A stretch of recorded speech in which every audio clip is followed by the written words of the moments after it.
நாளுக்கொரு நல்ல பங்கு. ஆதியாகமத்திலிருந்து தின தியானங்கள். ஜனவரி 3. ஆதியாகமம் 1வது அதிகாரம் 6வது வசனத்திலிருந்து 8வது வசனம் வரைக்கும். வானத்துக்குரியவர்கள்.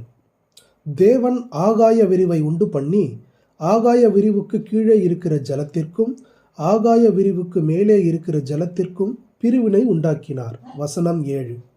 தேவன் தம்முடைய படைப்பின் 2ஆம் நாளில் பூமியை சுற்றி இருந்த தண்ணீரை இரண்டாக பிரித்தார்.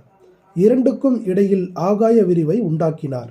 இவற்றின் வாயிலாக தேவனுடைய வல்லமையுள்ள வார்த்தைகள் இப்பிரபஞ்சத்தின் மீது அதிகாரம் செலுத்துகின்றன என்பதையும், படைப்புகளின் மீது அவர் தார்மீக உரிமையை கொண்டிருக்கிறார் என்பதையும் நாம் அறிந்து கொள்ள முடியும். மேலும் அவர் வானத்தையும் பூமியையும் இரண்டாக பிரித்தார். இது நாம் எப்பகுதியை சார்ந்தவர்கள் என்னும் கேள்வியை நம் முன் வைக்கிறது. நாம் வானத்துக்குரியவர்களா அல்லது பூமிக்குரியவர்களா? ஆதாம் முந்தின மனிதன், அவன் மண்ணானவன். 2ஆம் மனிதன் வானத்திலிருந்து வந்த கர்த்தர். நாம் இப்பூமியில் வாழ்ந்தாலும் வானத்துக்குரியவர்களாக மாற வேண்டும். ஒரு நாள் வரும், அப்பொழுது வானவரின் சாயலை அறிந்து கொள்வோம். 1 கொரிந்தியர் 15வது அதிகாரம் 47லிருந்து 49 வரைக்கும் உள்ள வசனங்களில் இதை பார்க்கிறோம். வானத்திலும் நீர் இருக்கிறது, பூமியிலும் நீர் இருக்கிறது. தண்ணீர் திரளான மக்கள் கூட்டத்தை குறித்ததாக வெளிப்படுத்துதல் 17:15 வாசிக்கிறோம். நாம் எந்த கூட்டத்தை சேர்ந்தவர்கள்?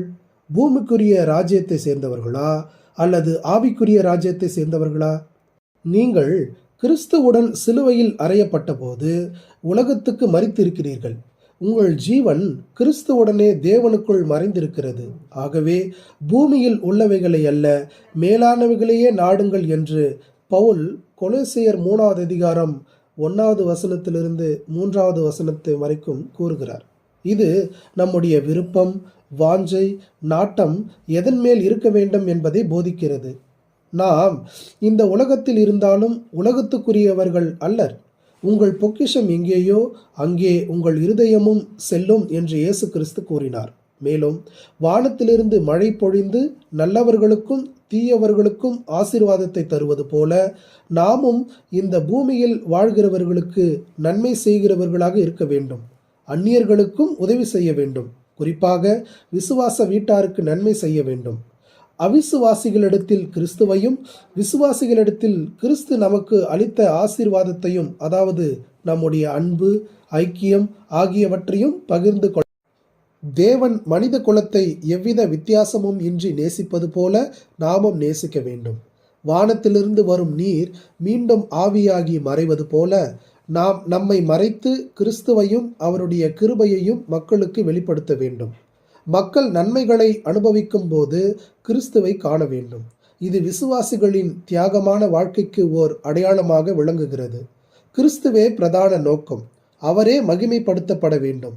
நமக்கு முன்பாக பூமிக்குரிய வாழ்க்கையும் இருக்கிறது, ஆவிக்குரிய வாழ்க்கையும் இருக்கிறது. நாம் எதற்கு முன்னுரிமை கொடுக்கிறோம்? நாம் சிந்தித்து செயல்பட ஆண்டவர் உதவி செய்வாராக. பிதாவே, இந்த உலகத்தில் உம்முடைய பிள்ளைகள் என்ற சாட்சியை வெளிப்படுத்தி உமது நாமத்திற்கு மகிமையை கொண்டு வரும்படியான ஒரு வாழ்க்கை வாழ உதவி செய்வீராக. ஆமேன்.